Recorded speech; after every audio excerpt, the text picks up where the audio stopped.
Coucou tout le monde, ça y est, voilà la première vidéo officielle pour le PLIB.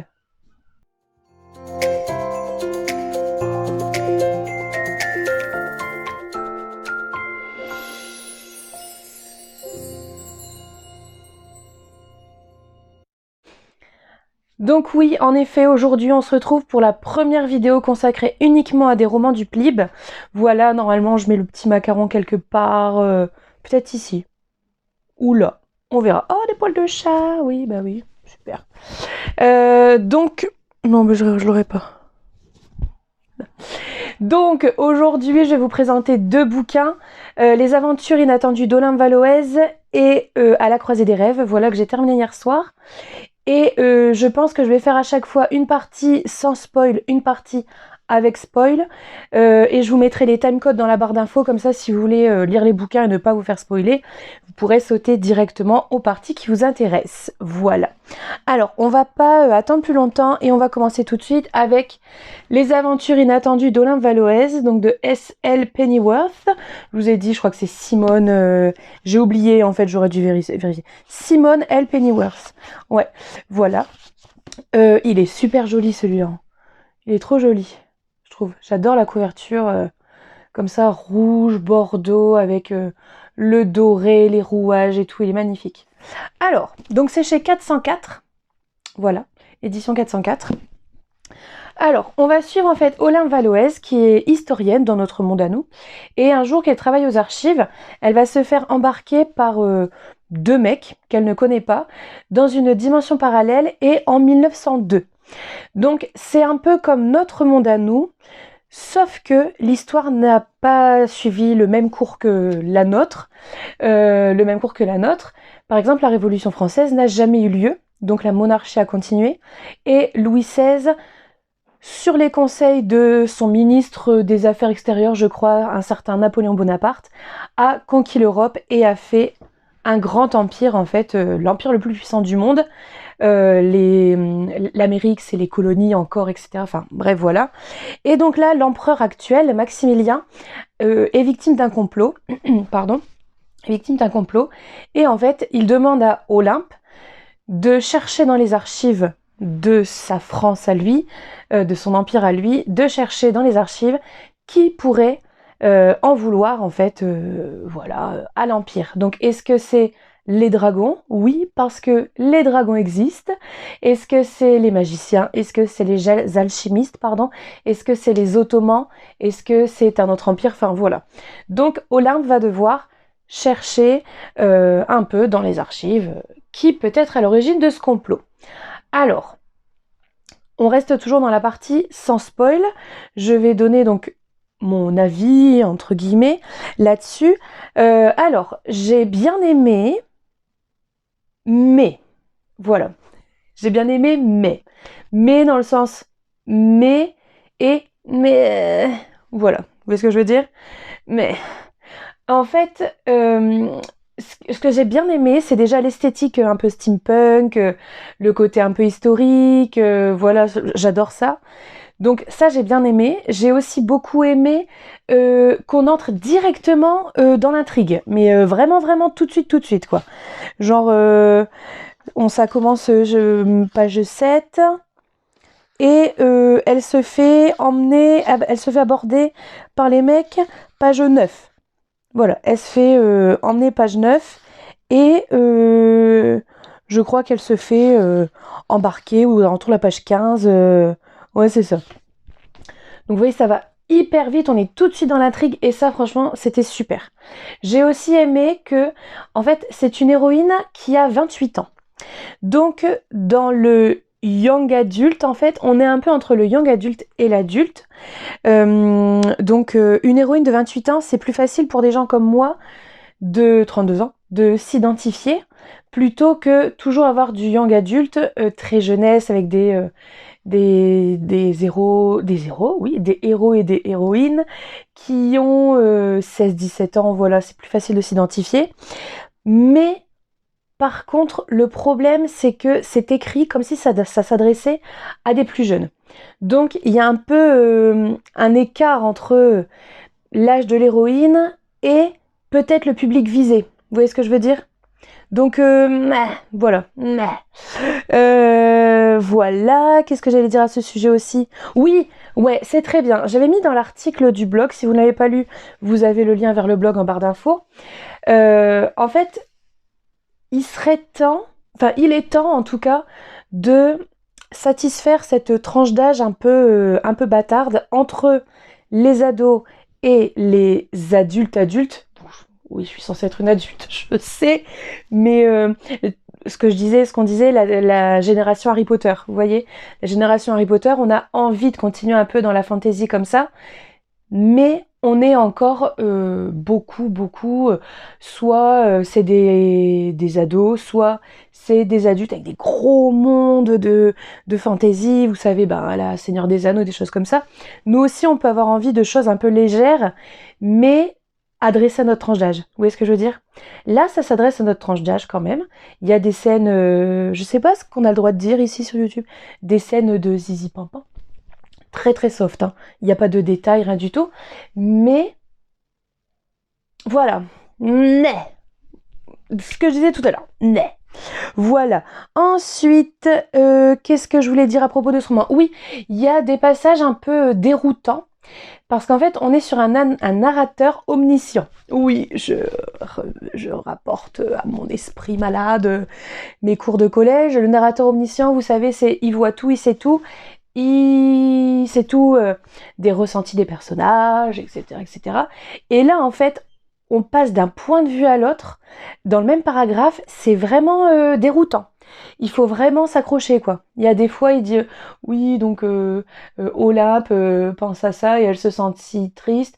Et du coup, l'empereur qui a vu ça aura ressenti une grande tristesse. Enfin, je simplifie à mort, là. Je simplifie à mort. Je suis pas romancière. Mais c'est, voilà, faut s'accrocher. Je pense que nous pouvons passer à la partie avec spoil. Partie avec spoil maintenant, donc.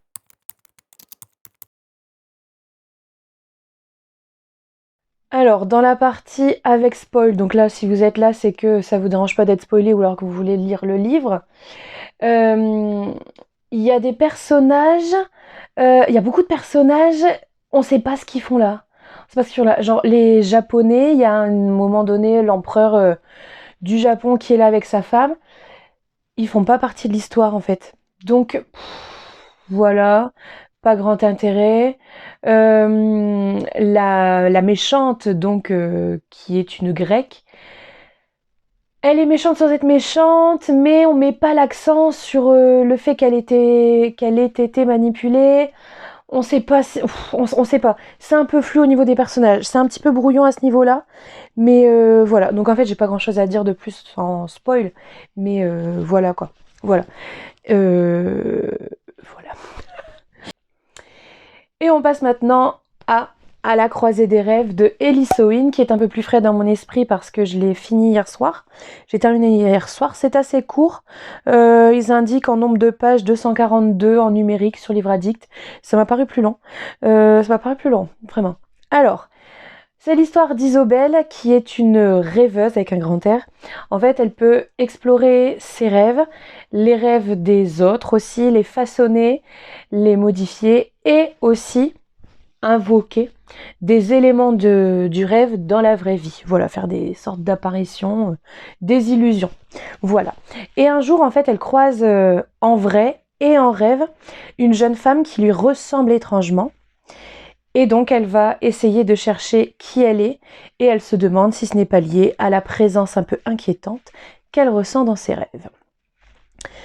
On reste toujours dans la partie sans spoil et on passe à la vie. Alors, l'intrigue est très longue à démarrer, mais c'est très très long. Très long, vraiment. Entre Olin Valoès, où ça commence tout de suite, et celui-là où ça met des pages et des pages avant de commencer, franchement, je me suis demandé si j'allais pas abandonner. C'est parce qu'en fait, je l'ai sélectionné dans mes 25 pour le PLIB. Je me suis dit non, Julie, tu vas au bout, tu le lis, mais j'ai vraiment eu du mal à démarrer. Après, ça va. L'histoire, elle est sympa. Je dirais pas qu'elle est originale, parce qu'on a déjà vu ce genre de choses. J'ai pas encore lu L'Arpenteuse de rêve, mais ça va bientôt arriver, mais surtout, comment il s'appelle, le faiseur de rêve, pardon, de Lenny Taylor, où pareil, il rencontre dans ses rêves une jeune femme et ils vont façonner les rêves, etc., etc. Donc, c'est pas hyper original parce que ça s'est déjà vu, ça s'est déjà lu, voilà. Mais c'était plutôt sympa et ça fait un petit peu thriller, polar, parce qu'ils vont chercher, il va y avoir une petite enquête, etc., etc. Je réserve ça pour la partie spoil, voilà. Donc c'était pas mal, c'était sympa à lire, voilà. Sans plus, je vais pas en garder un souvenir impérissable. La fin est bizarre, je me demande s'il y a une suite qui est prévue ou pas, parce que la fin est comme entre bâclée euh, et pas finie. C'est vraiment bizarre. Alors, au niveau du style, j'ai trouvé ça parfois un petit peu lourd. Il y a certains moments, surtout les descriptions des rêves, qui sont très très poétiques, oniriques, etc., etc. La description des rêves, franchement, est vraiment... il y a une imagination là-dedans vraiment très intéressante. Grande imagination dans comment elle décrit les rêves.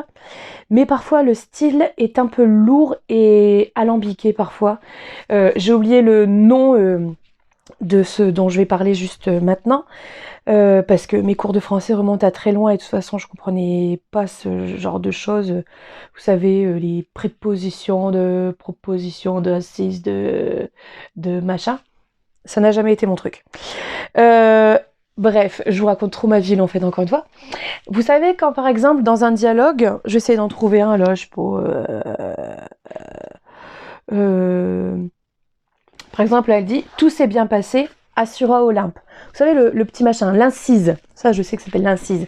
L'incise, où on a le verbe et le sujet derrière. Des fois, donc, on a dit-il, dit Joseph, par exemple, si le héros s'appelle Joseph. Pourquoi Joseph? Je connais pas de Joseph en plus.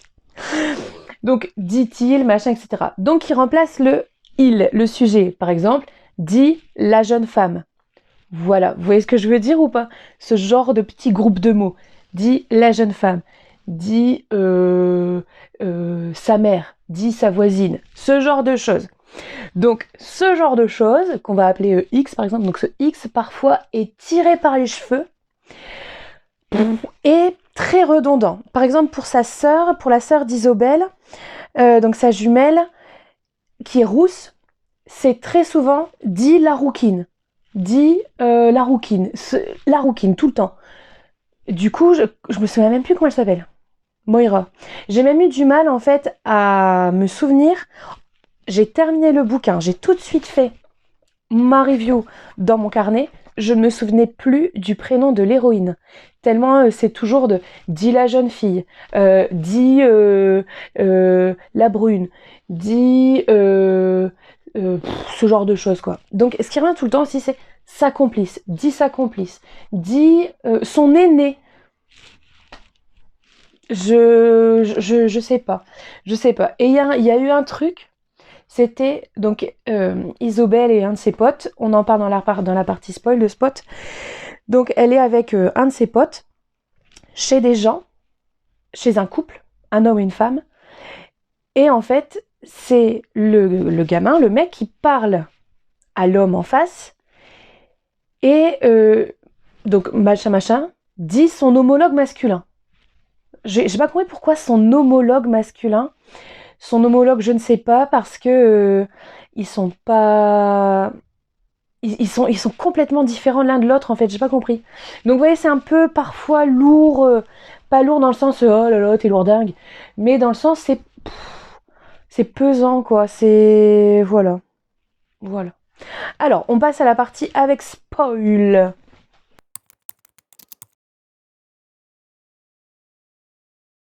Donc, pareil, si vous êtes là, c'est que ça vous dérange pas d'être spoilé ou alors que vous avez lu le roman.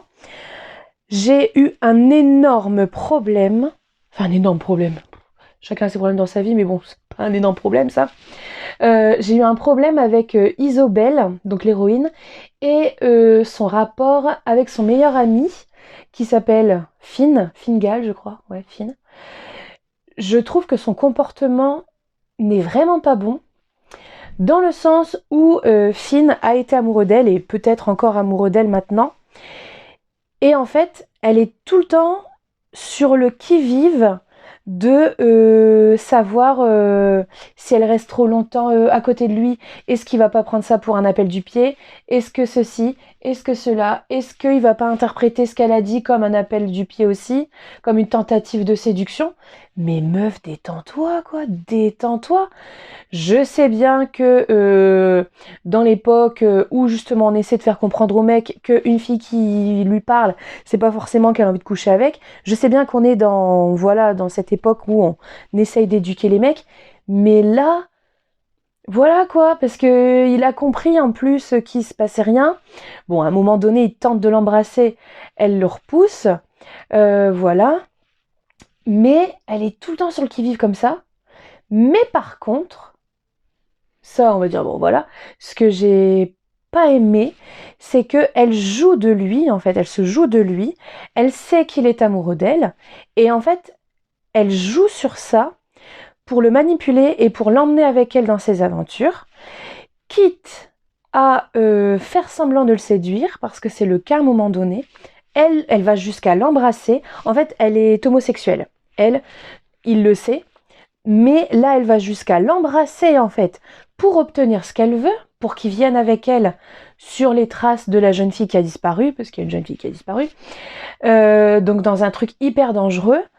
Elle lui fait du chantage affectif tout le temps, et lui, en fait, quand parfois il a un sursaut de lucidité et qu'il se rend compte de comment elle se comporte avec lui, elle le culpabilise.